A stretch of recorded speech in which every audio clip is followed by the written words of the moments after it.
Welcome back to the podcast. This episode will be discussing the case of Elisa Lam. Elisa Lam was a 21-year-old Canadian student from Vancouver who was traveling solo along the West Coast. She arrived in Los Angeles on January 26, 2013, and checked into the Cecil Hotel, a historic building near Skid Row with a history of violence and resident serial killers like Richard Ramirez. Lam was last seen on January 31st, 2013, the day she was supposed to check out. After she failed to call her parents, they reported her missing, sparking an intensive search of the hotel by the LAPD. During the search, police released a 4-minute surveillance clip showing Lam behaving erratically in the hotel elevator. On February 19, 2013, nearly 3 weeks after she vanished, a maintenance worker found her body inside of one of the hotel's rooftop water tanks. The search was prompted by guest complaints about how low water pressure and the water's dark color and strange taste.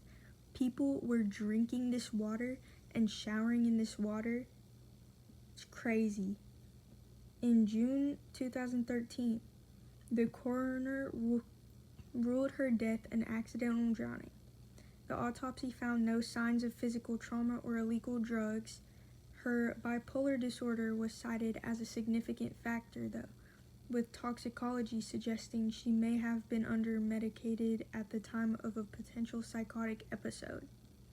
Although it was ruled an accidental drowning, there have been many theories as to what people really think happened. Let's start with the elevator footage. If you haven't seen it, just picture a grainy top-down view of a hotel elevator. Elisa walks in and immediately things are off. She presses a bunch of buttons, but the door just stays open. Now the first big theory is a tampered theory. People noticed a time code in the corner was blurred out and seemed to jump. People were convinced that LAPD or hotel staff edited out a second person. Why else would Elisa be hiding in the corner and talking to the empty hallway? Some say she looks like she's playing a game, which brings us to one of the next wildest theories: the Korean elevator game. It's an urban legend where you press buttons under a specific order to reach a shadow dimension. People genuinely believe she succeeded, and that's how she ended up in a locked water tank. If the elevator stuff wasn't creepy enough, the internet found the dark water theory. There's a horror movie from 2005 called Dark Water about a mom and a daughter moving into a spooky apartment. In the movie, the daughter's name is Cece, short for Cecilia. They find a body in the building's water tank after the residents complain the water is dark and tastes weird. It's almost frame for frame what happened to Elisa at the Cecil Hotel.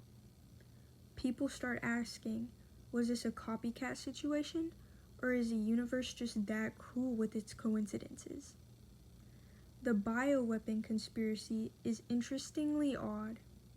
Around the time Elisa died, there was a tuberculosis outbreak in the Skid Row area right outside the hotel. Internet detectives found out that the specific test used for that TB strain is called the Lam-Elisa test. Could that really be a coincidence? Some people actually theorize she was a government agent or a biological weapon sent to the area, and that she was somehow silenced when the job was done. It sounds like a movie plot, but at the time, people were obsessed with that name connection. The tragedy of Elisa Lam is that we turned a mental health crisis into a digital scavenger hunt. We wanted a ghost or a conspiracy because the reality that a young woman was alone, scared, and unsupported in a strange city is just way too sad to process for the average person. And with that wraps up this episode. Thank you for tuning in again to this podcast.